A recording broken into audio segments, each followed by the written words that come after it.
Unacademy Bharat का उभरता हुआ ऑनलाइन लर्निंग ऐप आपके लिए लेकर आया है बड़ा सुनहरा मौका। अगर आप शिक्षक बनना चाहते हैं और इस कोरोना काल में शिक्षण संस्थानों के बंद होने से परेशान हैं, तो आइए अनअकैडमी के प्लेटफॉर्म पर भारत के प्रतिष्ठित शिक्षकों द्वारा आपकी पढ़ाई को नया आयाम दिया जाएगा। 8 दिसंबर से MPTET के फास्ट ट्रैक बैच का आयोजन शुरू है। जल्द से जल्द जुड़े अपने क्लास से और इसके साथ ही सीटेट 2021 की तैयारी भी आप कर सकते हैं। इस वीडियो के डिस्क्रिप्शन में एक लिंक है, जुड़े अपने क्लास से और अपनी तैयारी को जल्द से जल्द नया आयाम दे। T20 daily test from top educators के साथ जुड़े जल्द से जल्द अपने क्लास से। 1 दिसंबर 2020 से 31 दिसंबर 2020 तक टेस्ट सीरीज का भी आयोजन किया जा रहा है। आसान किस्तों में पढ़ाई, 1 महीने का 1200, 3 महीने का 3000, 6 महीने का 4800, 12 महीने का 6000 और 24 महीने का 7200 मात्र। वीडियो के डिस्क्रिप्शन में क्लास का लिंक है, लिंक पर क्लिक करके जुड़े अपने क्लास से। एप्पल स्टोर और गूगल प्ले स्टोर से आप ऐप डाउनलोड कर सकते हैं।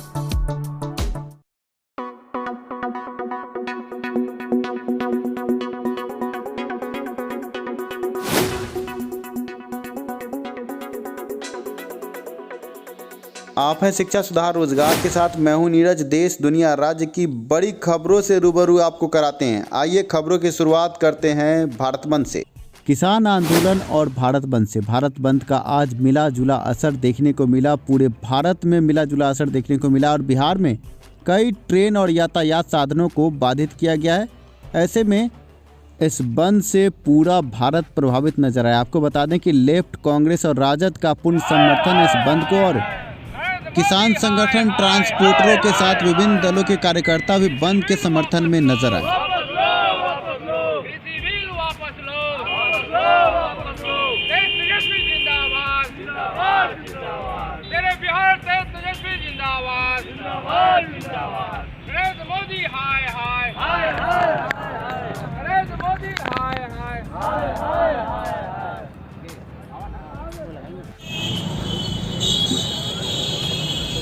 तस्वीरों में आप देख सकते हैं यातायात व्यवस्था पूर्णतः ठप है। ऐसे में ट्रेनों को भी रोकने की बात सामने आई है। प्रातः 6 बजे से ही ट्रेनों को बंद करने की बात सामने आई है और ऐसे में आपको ये जानना चाहिए कि किसान संगठनों ने प्रातः 11 बजे से बंद की घोषणा की थी, पर प्रातः 6 बजे से ही ये बंद प्रभावी नजर आया।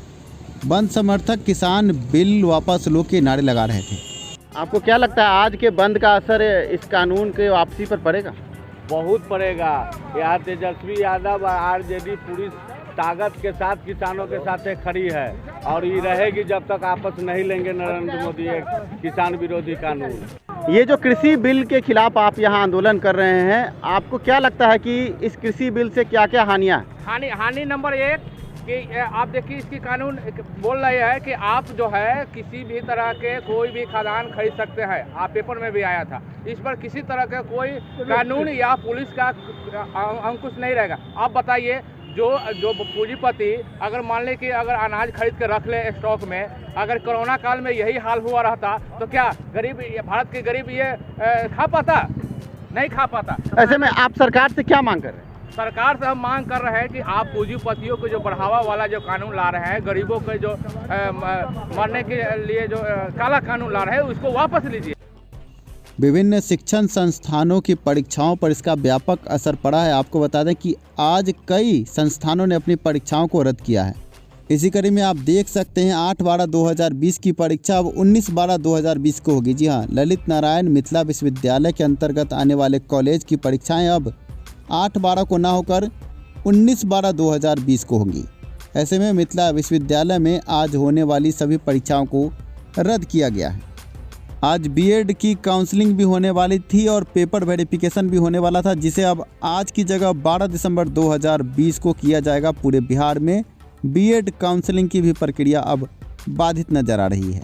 अब बात करते हैं बिहार शिक्षक बहाली और पटना हाई कोर्ट में लंबित केसों की। जी हाँ, पटना हाई कोर्ट में कई बड़े केस बिहार शिक्षक बहाली पर लंबित है और ऐसे में बहाली के इंतजार में बैठे अभ्यर्थी संशय में। आपको बता दें कि सीटेट दिसंबर अभ्यर्थियों का केस पटना हाई कोर्ट में लंबित है और फैसला सुरक्षित है। जल्द जजमेंट के इंतजार में अभ्यर्थी हलकान है और ऐसे में न्यायाधीश के छुट्टी पर जाने से जजमेंट में अभी और विलम्ब हो सकता है। आपको बता दें कि माननीय न्यायाधीश अनिल कुमार उपाध्याय की बेंच में केस है और फैसला सुरक्षित है। न्यायाधीश अभी छुट्टी पर है और अभ्यर्थी जजमेंट के लिए कयास लगा रहे हैं। ऐसे में आपको बता दें कि असिस्टेंट प्रोफेसर की बहाली पर भी बड़ा केस हुआ है। बिहार यूनिवर्सिटी के अंतर्गत असिस्टेंट प्रोफेसर की बहाली पूरे बिहार में हो रही थी और ऐसे में आपको ये जानना चाहिए कि जनरल कैटेगरी के उम्मीदवारों ने बड़ा केस किया है और पदों को बढ़ाने की मांग की है। अब पटना हाईकोर्ट में केस लंबित है और इस बहाली प्रक्रिया में भी विलंब संभव है। पटना हाईकोर्ट में असिस्टेंट प्रोफेसर के अभ्यर्थियों द्वारा बड़ा केस किया गया है सीटों को लेकर। इस बीच में डाइट पीटीसी अभ्यर्थियों का भी बड़ा केस है बिहार शिक्षक बहाली पर और डाइट पीटीसी अभ्यर्थियों का पिछले दिनों केस 65 नंबर पर लिस्टेड था पर सुनवाई नहीं हो पाई और अब आज भी कयास लगाया जा रहा है कि सुनवाई होगी, पर आज 86 नंबर पर लिस्टेड है केस और आज भी सुनवाई संभव नहीं है। डाइट पीटीसी के केस से बिहार शिक्षक बहाली में कई बड़े उथल पुथल देखने को मिलेंगे। अब देखना यह है कि सुनवाई कब तक होती है। पटना हाईकोर्ट में कई बड़े केस बिहार शिक्षक बहाली को लेकर लंबित है और शिक्षा विभाग के कार्यप्रणाली पर अब कई बड़े सवाल खड़े हुए। ऐसे में 14 दिसंबर 2020 को अभ्यर्थियों द्वारा बड़े आंदोलन की बात की जा रही है। अभ्यर्थियों का कहना है कि बहाली प्रक्रिया सही और सुचारू रूप से आगे जल्द से जल्द बढ़े, इसके लिए हम आंदोलन करेंगे। 14 दिसंबर की तारीख अभ्यर्थियों के हवाले से कही जा रही है आंदोलन के लिए। अब बात करते हैं मौसम की। 2020 सबसे गर्म साल होने की ओर बढ़ रहा है। आपको बता दें कि ला लीना सिस्टम इफेक्ट में ना होने के कारण ऐसा हो रहा है। 2020 सबसे गर्म साल होने की ओर बढ़ रहा है। आपको बता दें कि नवंबर 2020 में वैश्विक तापमान 2016 नवंबर 2019 से 0.1 डिग्री सेल्सियस ज़्यादा रहा है। 1981 से 2010 के 30 साल के औसत से भी ये 0.8 डिग्री सेल्सियस ज़्यादा रहा है। इससे पृथ्वी के वातावरण जलवायु पर कई बुरे असर आपको देखने को भविष्य में मिलेंगे। ला लीना सिस्टम को स्पेनिश भाषा में छोटी बच्ची कहते हैं। ला लीना समुद्री प्रक्रिया है। इसमें समुद्र में पानी ठंडा होने लगता है जिसका हवा और तापमान पर असर होता है। इस बार यह प्रक्रिया काम नहीं कर रही है। एल नीनो में इसका उल्टा होता है, यानी समुद्र का पानी गर्म होता है और इसके प्रभाव से गर्म हवाएं चलती है। दोनों का असर मानसून पर भी पड़ता है।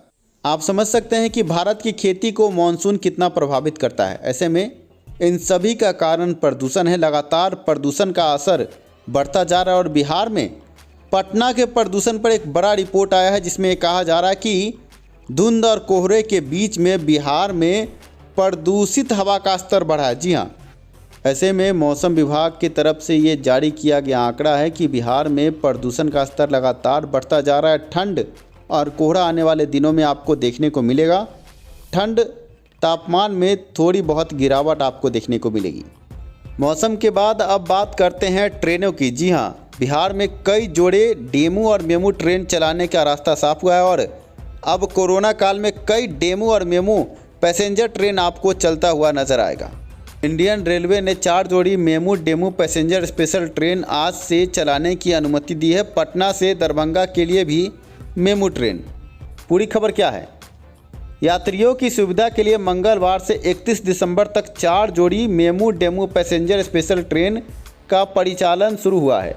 यह MEMU DEMU passenger special train Patna से झाझा एवं पटना से दीनदयाल उपाध्याय, पाटलिपुत्र से रक्सौल, सोनपुर से कटिहार के मध्य में चलाई जाएगी। गाड़ी संख्या 03213 झाझा पटना पैसेंजर स्पेशल नियमित गाड़ी संख्या 63207 झाझा पटना मेमू पैसेंजर के अनुसार चलेगी। इसी तरह 03214 पटना झाझा पैसेंजर स्पेशल गाड़ी संख्या 63212 पटना झाझा मेमू पैसेंजर के अनुसार चलेगी। इसके अलावा जो विभिन्न ट्रेनों का परिचालन है डेमू और मेमू ट्रेन का आपके स्क्रीन पर लिस्ट है, आप देख सकते हैं। पटना से दरभंगा के लिए चलेगी मेमू ट्रेन। यात्रियों की सुविधा के लिए मंगलवार से 31 दिसंबर तक पटना से दरभंगा एवं सहरसा से जमालपुर के बीच मेमू स्पेशल पैसेंजर ट्रेन चलेगी। 03358 पटना दरभंगा ट्रेन पटना से सुबह 6:40 बजे खुलेगी।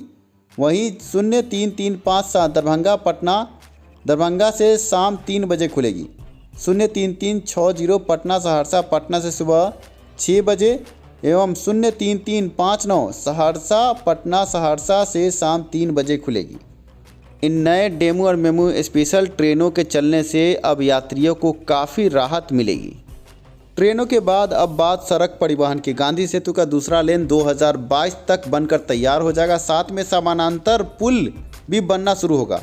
ये बातें पथ परिवहन मंत्री मंगल पांडे द्वारा कही गई है। मंत्री ने NH 106 के अलाइनमेंट पर कोसी नदी पर फुलौत में स्वीकृत पुल और भागलपुर में विक्रमशिला पुल के समानांतर गंगा नदी पर स्वीकृत पुल का निर्माण जल्द शुरू करने का निर्देश भी दिया है। उन्होंने कहा कि गांधी सेतु के समानांतर नए 4 लेन पुल का निर्माण जल्द शुरू होगा।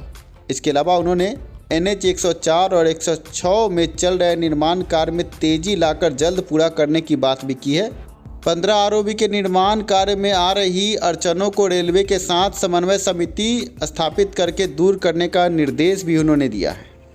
कोरोना टीका को लेकर के बड़ी खबर आ रही। वैक्सीनेशन जब शुरू होगा तो ये सीमित दायरे में होगा। साथ में जिनको भी वैक्सीनेशन की प्रक्रिया से गुजारा जाएगा उन पर टास्क फोर्स बनाकर नज़र रखने की बात की जा रही है। DM द्वारा निगरानी की जाएगी टास्क फोर्स की। आपको बता दें कि कोरोना के वैक्सीनेशन को जल्दबाजी में निकाला गया है। ऐसे में जिनको भी वैक्सीनेशन की प्रक्रिया से गुजारा जाएगा उन पर स्वास्थ्य विभाग की कड़ी नज़र रहेगी। वैक्सीनेशन की प्रक्रिया जल्द ही बिहार में शुरू होने वाली है। पूरे भारत में वैक्सीनेशन की प्रक्रिया शुरू हो चुकी है। राज्य देश दुनिया की तमाम खबरों के लिए जुड़े रहें शिक्षा सुधार रोजगार के साथ। धन्यवाद।